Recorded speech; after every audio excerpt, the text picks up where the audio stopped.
Ladies and gentlemen, welcome to The Point. This is your brother Joel.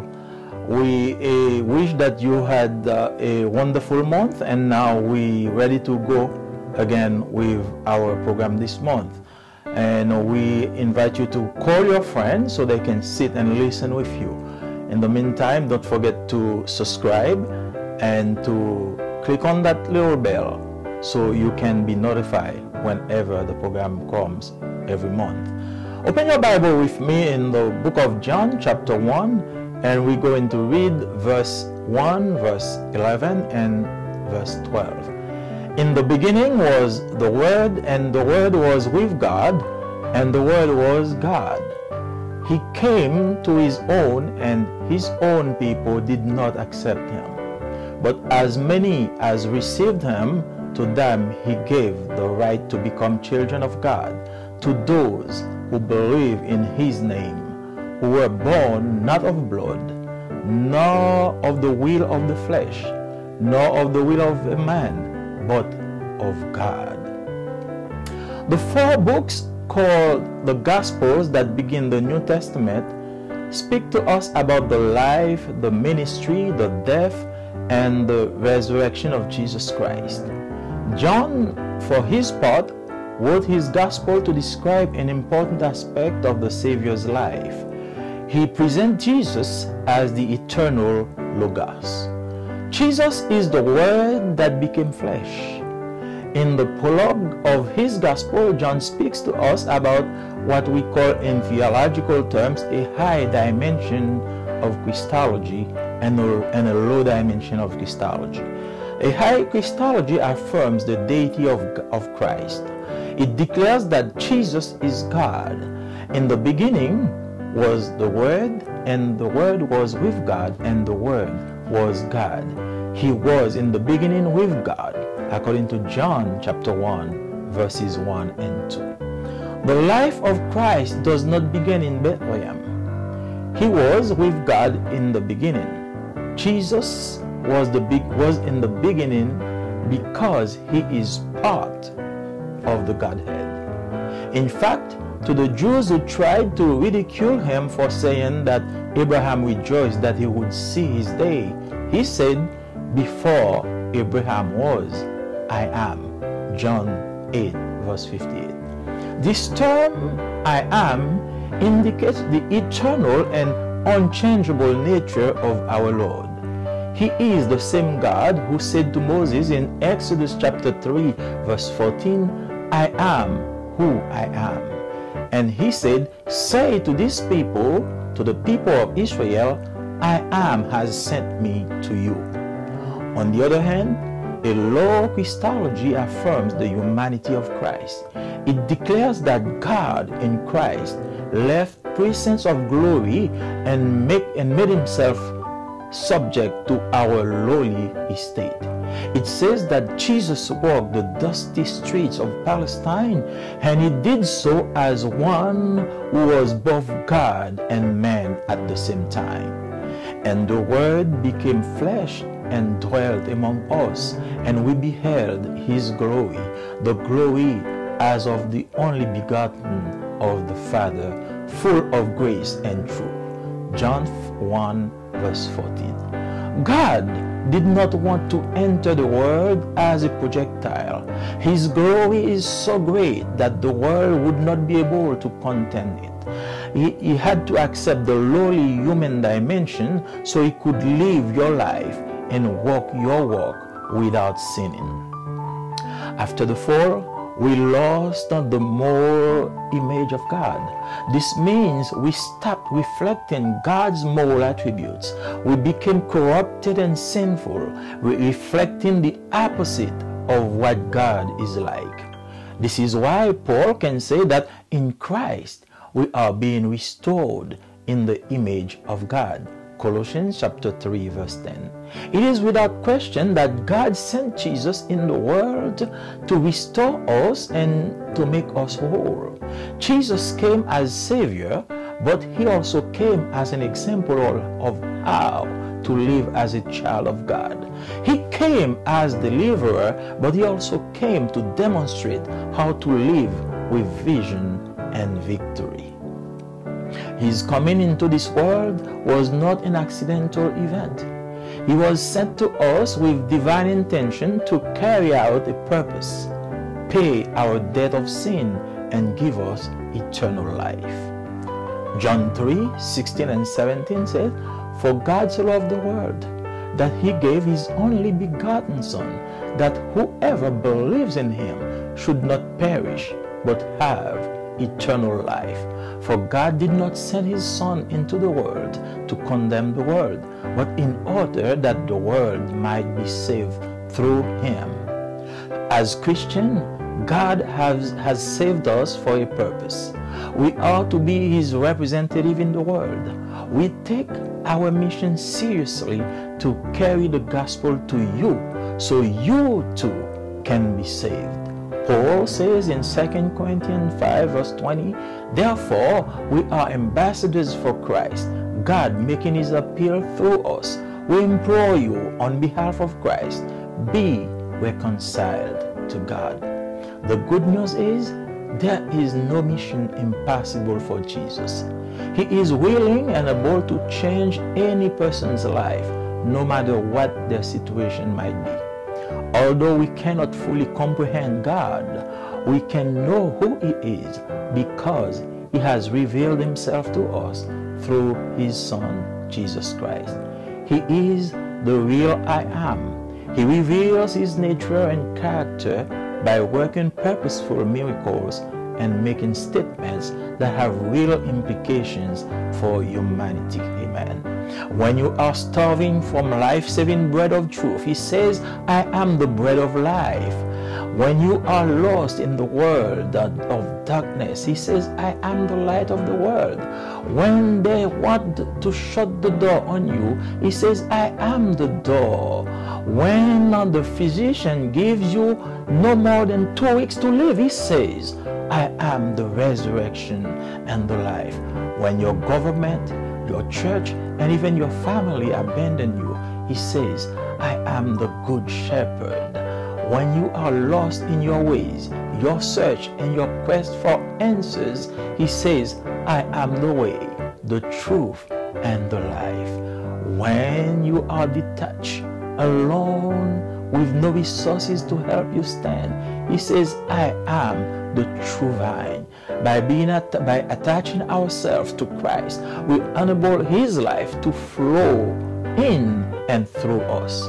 Those are some of the provision of God to those who accept his Son as Lord and Savior. But as many as receive them, to them he gave the right to become children of God.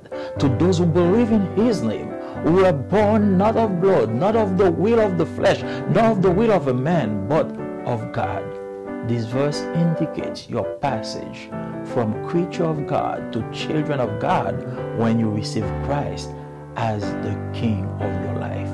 The lion, the dog, the elephant are just creatures, but you as a man or a woman can become children of God by accepting the adoption certificate given through new birth. Paul says in Romans 8 verse 17 that now if we are children, then we are heirs, heirs of God and co-heirs with Christ, if indeed we share in his sufferings, in order that we may also share in his glory. Do you want to be adopted into the family of Christ? His arms are wide open. He wants to save you and give you peace for your soul. Come to me, all you who are weary and burdened, and I will give you rest. Take my yoke upon you and learn from me, for I am gentle and humble in heart, and you will find rest for your soul. For my yoke is easy and my burden is light. Jesus will not judge you for what you have done, but he will forgive you, clean you, and make of you a brand new person. You will be a member of the family of God. This gives you right to all kind of protection. But as many as received him, to them he gave the right to become children of God, to those who believe in his name. Amen. Father God, we thank you for your promise. We thank you for the gift of salvation. For God so loved the world that he gave his only begotten Son. Oh, Jesus came down. Oh, forgetting all his glory, leaving all his glory, to come down, to accept the human life, to walk our walk, to live our life, so we can be more than conqueror. Oh God, we thank you for the gift of salvation. Someone somewhere right now, oh, wants to give his life to you. Oh, we know that you stand wide open, ready to accept him and give him the birth certificate. We ask you to bless, to protect, and to save. In the name of Jesus. Amen. Bien-aimés dans le Seigneur, que la paix et la grâce de Dieu soient avec vous. C'est votre ami, votre frère Joël Marseille, vous souhaitant la bienvenue sur votre plateforme Le Point. Et nous allons méditer ensemble sur la parole de Dieu. Et ouvrez vos Bibles avec moi dans le livre de Jean, chapitre 1er. Nous allons lire les versets 1er, 11 et 12. Au commencement était la parole, et la parole était avec Dieu, et la parole était Dieu. Elle est venue chez les siens, et les siens ne l'ont point reçue. Mais à tous ceux qui l'ont reçue, à ceux qui croient en son nom, elle a donné le pouvoir de devenir enfants de Dieu, lesquels sont nés non du sang, ni de la volonté de la chair, ni de la volonté de l'homme, mais de Dieu. Les 4 livres appelés les évangiles qui commencent le Nouveau Testament nous parlent de la vie, du ministère, de la mort et de la résurrection de Jésus-Christ. Jean, pour sa part, a écrit son évangile pour décrire un aspect important dans la vie du Seigneur. Il présente Jésus comme le Logos éternel. Jésus est la parole qui s'est faite chair. Dans le prologue de son évangile, Jean nous parle de ce que nous appelons en termes théologiques une christologie de haute dimension et une christologie de basse dimension. Une christologie de haute dimension affirme la divinité de Jésus-Christ. Elle déclare que Jésus est Dieu. Au commencement était la parole, et la parole était avec Dieu, et la parole était Dieu. Elle était au commencement avec Dieu, d'après Jean chapitre 1er, les versets 1 et 2. La vie de Christ ne commence pas à Bethléem. Il était avec Dieu au commencement. Jésus était au commencement parce qu'il fait partie de la divinité. En fait, aux Juifs qui ont essayé de le ridiculiser pour avoir dit qu'Abraham se réjouissait qu'il verrait son jour, il a dit « Avant qu'Abraham fût, je suis ». Jean chapitre 8, verset 58. Ce terme « je suis » indique la nature éternelle et immuable de notre Seigneur. C'est le même Dieu qui a dit à Moïse dans Exode chapitre 3 verset 14 « Je suis celui qui suis ». Et il dit aux enfants d'Israël « Celui qui s'appelle « Je suis » m'a envoyé vers vous ». D'autre part, une christologie de basse dimension affirme l'humanité du Christ. Elle déclare que Dieu en Christ a quitté l'enceinte de la gloire et s'est soumis à notre humble condition. Il est dit que Jésus marchait dans les rues poussiéreuses de la Palestine et qu'il l'a fait en tant que Dieu et homme à la fois. Et la parole s'est faite chair et elle a habité parmi nous pleine de grâce et de vérité, et nous avons contemplé sa gloire, une gloire comme la gloire du Fils unique venu du Père. Jean chapitre 1er verset 14. Dieu n'a pas voulu entrer dans le monde comme un projectile. Sa gloire est si grande que le monde ne pourrait pas la contenir. Il a dû accepter l'humble dimension humaine pour qu'il puisse vivre notre vie et marcher sur vos sentiers sans péché. Après la chute, nous avons perdu l'image morale de Dieu.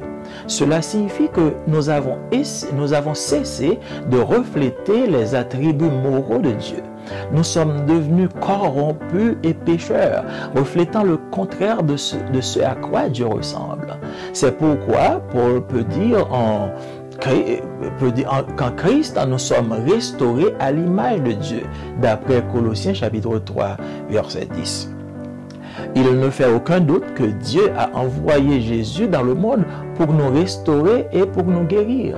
Jésus est venu en tant que sauveur, mais il est également venu en tant qu'exemple de la façon de vivre en tant qu'enfant de Dieu. Il est venu en tant que libérateur, mais il est également venu pour nous montrer comment vivre avec vision et victoire. Sa venue au monde n'était pas un événement accidentel. Il nous a été envoyé avec une intention divine pour accomplir un dessein précis, payer notre dette de péché et nous donner la vie éternelle. Jean 3, verset 16-17, nous lisons « Car Dieu a tant aimé le monde qu'il a donné son Fils unique, afin que quiconque croit en lui ne périsse point, mais qu'il ait la vie éternelle. Car Dieu n'a pas envoyé son Fils dans le monde pour condamner le monde, mais afin que le monde soit sauvé par lui. » En tant que chrétiens, Dieu nous a sauvés pour un but. Nous devons être ses représentants dans le monde. Nous prenons au sérieux notre mission de vous apporter l'évangile afin que vous aussi puissiez être sauvés. Paul dit dans 2 Corinthiens chapitre 5, nous faisons donc les fonctions d'ambassadeurs pour Christ. C'est comme si Dieu exhortait par nous. Nous vous en supplions au nom de Christ, soyez réconciliés avec Dieu. La bonne nouvelle est qu'il n'y a pas de mission impossible pour Jésus. Il est disposé et capable de changer la vie de toute personne, quelle que soit sa situation. Bien que nous ne puissions pas pleinement comprendre Dieu, nous pouvons savoir qui il est parce qu'il est révélé à nous à travers son Fils Jésus-Christ. Il est le véritable je suis. Il révèle sa nature et son caractère en accomplissant des miracles délibérés et en faisant des déclarations qui ont de réelles implications pour l'humanité. Quand vous êtes affamés du pain salvateur de vérité, il dit « Je suis le pain de vie ». Lorsque vous êtes perdus dans un monde de ténèbres, il dit « Je suis la lumière du monde ». Quand ils veulent vous fermer la porte au nez, Jésus dit « Je suis la porte des brebis ». Lorsque le médecin ne vous donne que 2 semaines pour vivre, Jésus dit « Je suis la résurrection et la vie ». Lorsque votre gouvernement, votre église et même votre famille vous abandonnent, Jésus dit « Je suis le bon berger ». Lorsque vous êtes perdus dans vos voies, vos recherches et vos quêtes de réponse, Jésus vous dit « Je suis le chemin, la vérité et la vie ».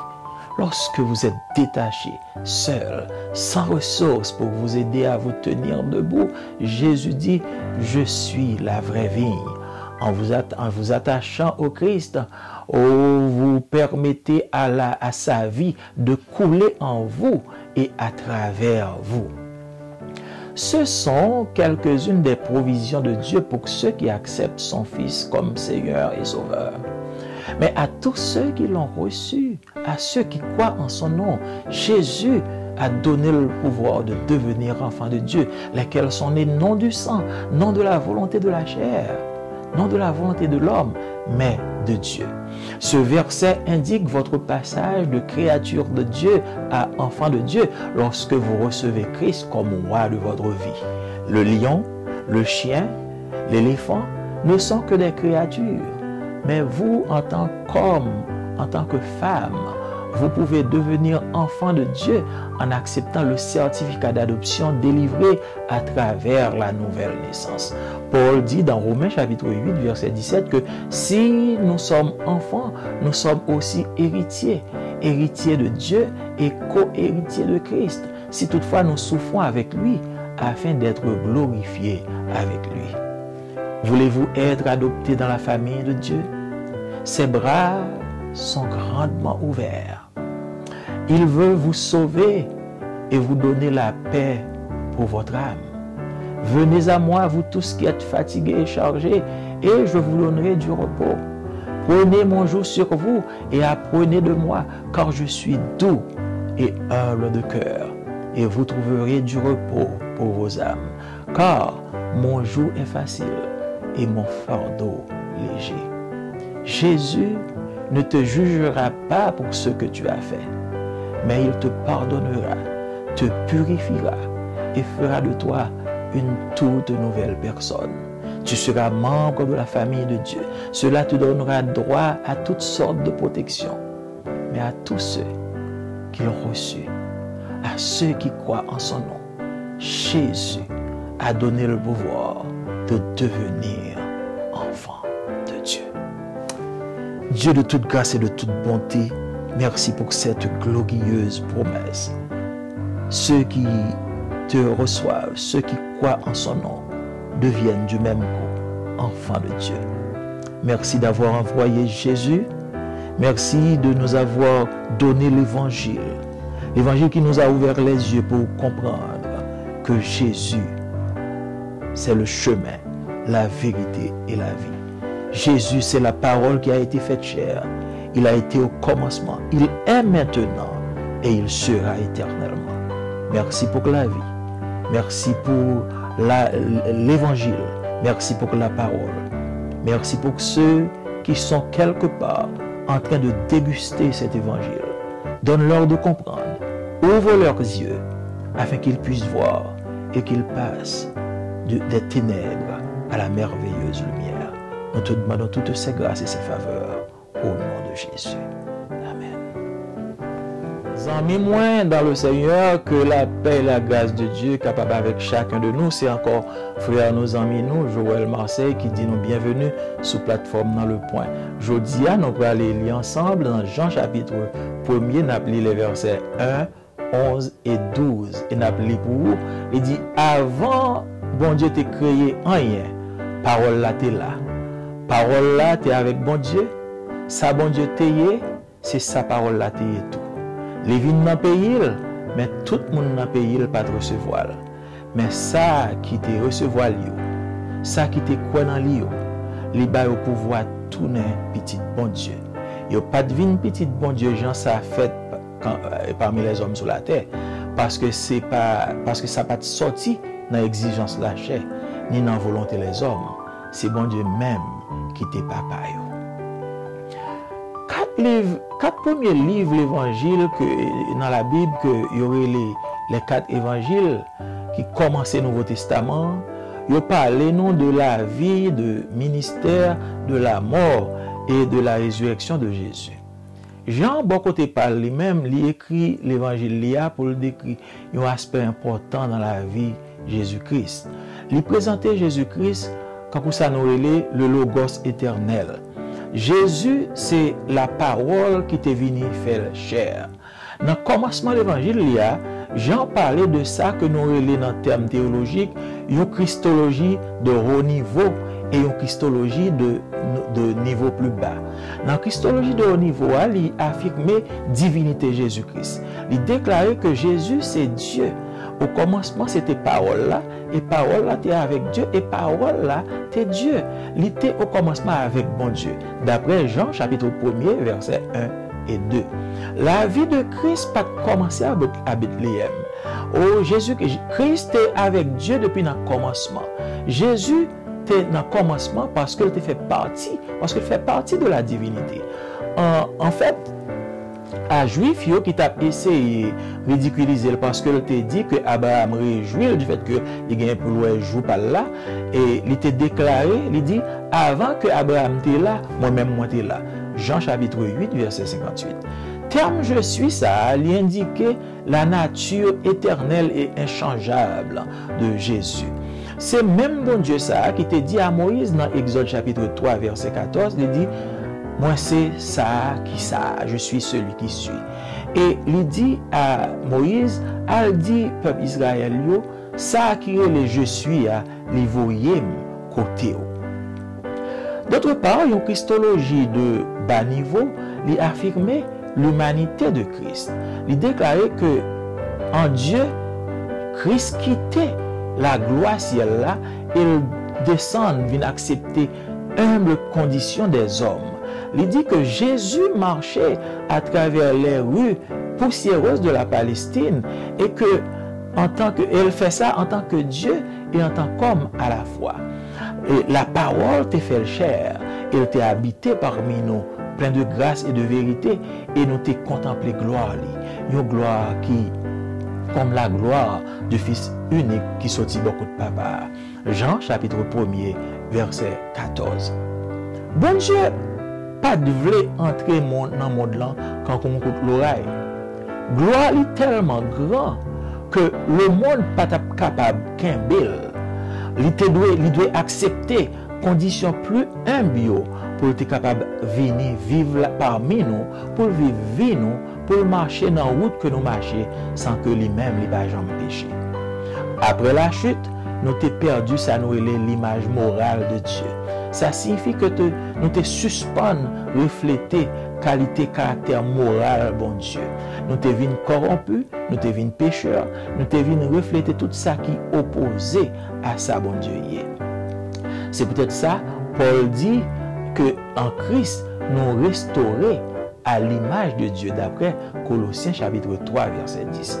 Donc, nous n'avons aucun doute que bon Dieu t'a envoyé Jésus-Christ dans le monde pour restaurer nous et pour guérir nous. Jésus est venu en tant que sauveur, mais il était venu également en tant qu'exemple pour montrer nos façons que nous devons vivre comme petit bon Dieu. Il était venu en tant que libérateur, mais il était également venu pour montrer nous comment pour nous vivre avec une vision et pour nous vivre comme des mondes qui gagnent la victoire. Oh, la venue de Jésus dans le monde, ce n'est pas un événement accidentel, ça n'a pas venu par accident. Oh, il était venu avec intention divine pour accomplir un dessein précis, payer d'être péché nous et nous la vie éternelle. Jean chapitre 3, verset 16-17 dit nous, car bon Dieu tellement aimé le monde là, que le bail seul petit lit, afin que n'importe monde qui croit dans lui pas péri, mais est capable de gagner la vie éternelle. Car bon Dieu pas de voyer petit lit dans le monde là pour condamner le monde, mais pour que le monde là capable de sauver par lui-même. En tant que chrétiens, nous sauver pour une seule raison. Nous devons ser représentants Jésus-Christ dans le monde. Nous prenons travail, nous prenons mission ça au sérieux pour nous porter par nous-mêmes l'évangile afin que nous-mêmes tout capables de sauver. Paul dit dans 2 Corinthiens chapitre 5, il dit que nous remplissons fonction d'ambassadeur pour Jésus-Christ. C'est comme si bon Dieu t'a exhorté à travers nous-mêmes. Donc nous supplions en Jésus-Christ, soyez réconciliés avec bon Dieu. Bonne nouvelle là, c'est que pas de mission qui est impossible pour Jésus. Il est disposé et capable pour changer la vie de n'importe monde, quelle que soit la situation. Bien que nous pas connaissons, nous pas comprendre bon Dieu dans toute dimension et dans toute splendeur, mais nous sommes capables de comprendre qui est-ce que lié parce que le révèle à travers petit Jésus-Christ. Oh Jésus-Christ, c'est ça qui est véritable je suis. Il révèle la nature, les caractères, par des miracles délibérés que l'accomplit et par des déclarations qui ont implication vraie pour l'humanité. Oh bien-aimé, lorsqu'au grand goût du pain de la vie, du pain de la vérité, Jésus dit, moi c'est le pain de vie. Lorsque vous perdu dans le monde ténèbres, il dit, moi c'est la lumière du monde. Lorsque vous fermez porte dans la figure, vous faites honte, vous mettez au dehors, Jésus dit, moi c'est la porte des brebis. Lorsque les médecins ont déclaré que vous n'avez pas plus que 2 semaines pour vivre, Jésus dit, moi c'est résurrection, moi c'est la vie. Lorsque le gouvernement, lorsque l'église et lorsque même famille ont abandonné, Jésus dit, moi c'est bon berger. Lorsque vous perdez dans le chemin, lorsque vous perdez dans la recherche, lorsque vous perdez dans la quête pour jouer une réponse à la question, Jésus dit, moi c'est chemin, moi c'est vérité, moi c'est la vie. Lorsque vous détachez, lorsque vous perdez sans ressources pour aider au camper, Jésus dit, moi c'est vraie vie. Lorsque vous êtes attaché à Jésus, vous permettez la vie Jésus couler à travers vous-même et dans vous-même. Ça c'est quelques provisions que bon Dieu fait pour nous-mêmes lorsque nous acceptons Jésus comme Seigneur nous et comme Sauveur nous. À tout ça qui recevoir, à ça qui croit dans nous, Jésus va pouvoir pour venir petit bon Dieu. Il n'est pas né non du sang, non de la volonté de la chair, non de la volonté de l'homme, mais il est seulement de bon Dieu. Verset ça a indiqué passage de créature de Dieu à enfant de Dieu. Ou lorsque vous acceptez Jésus-Christ comme roi dans la vie. Lion, chien éléphant, tout ça c'est créature que vous avez. Mais ou même en tant que garçon, en tant que fille, en tant que monde, ou capable de venir petit bon Dieu lorsque vous acceptez certificat d'adoption que seulement capable de joindre à travers la nouvelle naissance. Paul dit dans Romains chapitre 8 verset 17 que si nous sommes petits, nous sommes également héritiers. Nous sommes héritiers bon Dieu et co-héritiers avec Christ. Si seulement nous souffrons avec lui, afin que nous soyons capables de glorifier avec lui. Est-ce que vous voulez adopter dans la famille Jésus-Christ aujourd'hui? Brali était très grand ouvert là-dedans. Il voulait sauver, il voulait bailler la vie, il voulait bailler la paix pour nous. Il dit, venez à moi-même, tout le monde qui est fatigué et chargé, et m'a baillé au repos. Prends fardeau et portez sur tête. Et apprendre de moi-même, car moi doux et humble de cœur, et vous avez un repos pour nous. Car fardeau est facile et fardeau est léger. Oh, Jésus pas jugé pour ça qu'on fait, mais l'a pardonné et l'a purifié et l'a fait de vous-même un monde tout neuf. Vous avez venu un monde, un membre dans la famille bon Dieu. Ça a bas droit et autorité à toutes sortes de protection. Parce que à tout ça qui recevoir, à ça qui croit dans nous, Jésus va pouvoir pour venir petit bon Dieu. C'est une belle merveille, c'est une belle promesse. Seigneur, nous disons merci pour grâce. Nous disons merci pour promesse. Nous disons merci pour belle parole. Parole qui rappelle nous que quitter gloire, ou descendre sur terre pour accepter conditions humiliantes, ou accepter la mort pour nous-mêmes, pour nous capables de gagner la vie. Merci Seigneur, nous accepter message ça et nous accepter sacrifice ça. Il y a un monde quelque part qu'on y a capable de nous. Seigneur Dieu, permet que vous capable de cœur qui est disposé à attendre voir, qu'à parler avec vous et que vous-même vous capable d'accepter certificat d'adoption ça qu'on pral bayo, qu'a fait de vous-même petit tout. Nous demandons faveur, nous demandons grâce au nom de Jésus qui vit et qu'a prié au siècle des siècles. Amen. Merci les amis moi du fait que vous avez assisté et invitez l'autre monde, partagez le programme et surtout et fait de vous-même un membre souscrit et toucher la cloche là, de sorte que lorsque le programme n'a venu, vous êtes capable de joindre du 1er mai. Que bon Dieu est capable de bénir.